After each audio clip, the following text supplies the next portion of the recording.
Siapa yang mengasihi Tuhan, dia mematuhi Tuhan, dan perintah Tuhan itu tidak berat. Itulah kata firman Tuhan.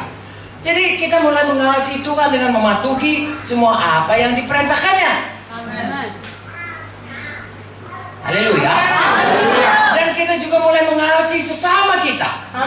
Karena Tuhan menaruh di dalam hati kita rohnya, dan bersama dengan rohnya, Roma 5 ayat 5 berkata, Tuhan menaruh juga kasihnya dalam hati kita.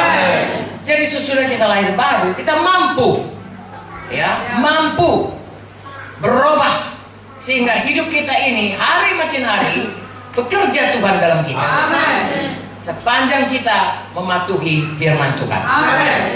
Kalau dulu saudaraku, mula-mula saya selamat, saya membaca firman Tuhan ini, saya heran.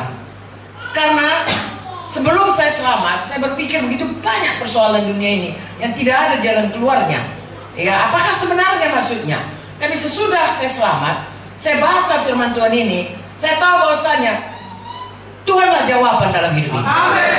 Persoalan apapun sebenarnya dalam hidup kita, Tuhan memberikan jalan keluar. Karena untuk itulah Tuhan memberikan firman-Nya, supaya kita mengerti bagaimana berjalan dalam hidup ini. Sehingga kita lihat saudaraku, ya gampang saja. Kalau kita ini seperti dalam Yohanes 15, ya, kalau kita ini carang, kita diumpamakan carang, ya, melekat pada batang, maka akan mengalirlah semua zat-zat dari batang itu ke carang sehingga keluar buahnya. Itulah hidup kita. Kita melekat kepada Tuhan, kita patuh kepada Tuhan, kita percaya kepada Tuhan, kita mau menjadi pelaku firman, kita nggak mau lagi saudaraku hidup dalam manusia lama. Maka akan kita lihat zat-zat atau roh Tuhan, atau kehidupan Tuhan, atau kodrat Tuhan itu mulai keluar dalam hidup kita. Itu sebabnya saudaraku di Antioch selama 1 tahun dimuridkan, dalam Kisah Rasul 11 ayat 26 saya kira dikatakan, disitulah orang mula-mula disebut Kristen. Sudah 1 tahun diajari, orang-orang berkata, Antioch itu bukan kota Yerusalem, bukan kota orang Yahudi. Saudaraku sudah mulai keluar, ya, dari Yahudi. Orang-orang berkata, inilah dia, orang-orang yang seperti Kristus, orang-orang yang seperti Yesus, namanya Kristen. Jadi saya dan saudara, kalau menyandang nama Kristen, haruslah kita memancarkan keluar kehidupan Tuhan Yesus. Haleluya. Jadi kita melihat, saya dan saudara, kalau kita bersungguh-sungguh hati mau sampai pada rencana Tuhan dalam hidup kita, harus melihat sendiri hidup kita itu tiap hari berubah. Paling tidak, ya, karena kita punya schedule, tiap orang kita baca schedule, maka tiap hari kita berubah. Tiap minggu kita kebaktian, tiap minggu kita berubah. Tiap KKS kita diajari, tiap hari KKS kita berubah. Jadi kita akan melihat hidup kita itu yang tadinya saudaraku sangat-sangat duniawi berubah menjadi rohani. Sangat-sangat egois mulai mengasihi orang lain. Yang sangat mengandalkan diri sendiri mulai bergantung kepada Tuhan. Begitulah hidup kita itu, sehingga kita bisa menjadi garam, bisa menjadi terang dalam dunia ini. Haleluya. Karena Tuhan saudaraku sekarang sudah di sorga. Kalau kita berkata kepada orang baca Alkitab, dia tidak bisa baca Alkitab, tidak mau baca Alkitab, dan sulit, ya. Kalau kita katakan kau mau kenal Tuhan, baca kaulah ini, sulit. Tetapi hidup kita bicara lebih kuat daripada perkataan kita. Jadi, kalau kita semua berubah seperti orang yang di Antioch itu berubah hidupnya, dan orang melihat dan nama Tuhan dipermuliakan. Firman Tuhan berkata, kalau Yesus ditinggikan, dia akan menarik orang datang kepadanya. Nah, saudara akan menjadi saksi yang berkuasa.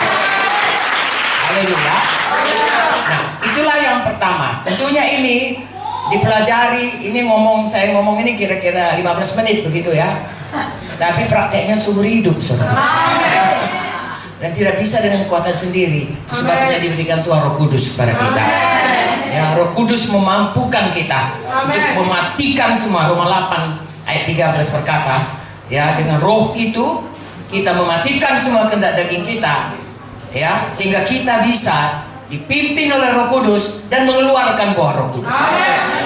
Ya, saya dan saudara tiap-tiap hari Lukas 9:23 berkata harus menyangkal diri, mengangkat salib, mengikut Yesus setiap minggu.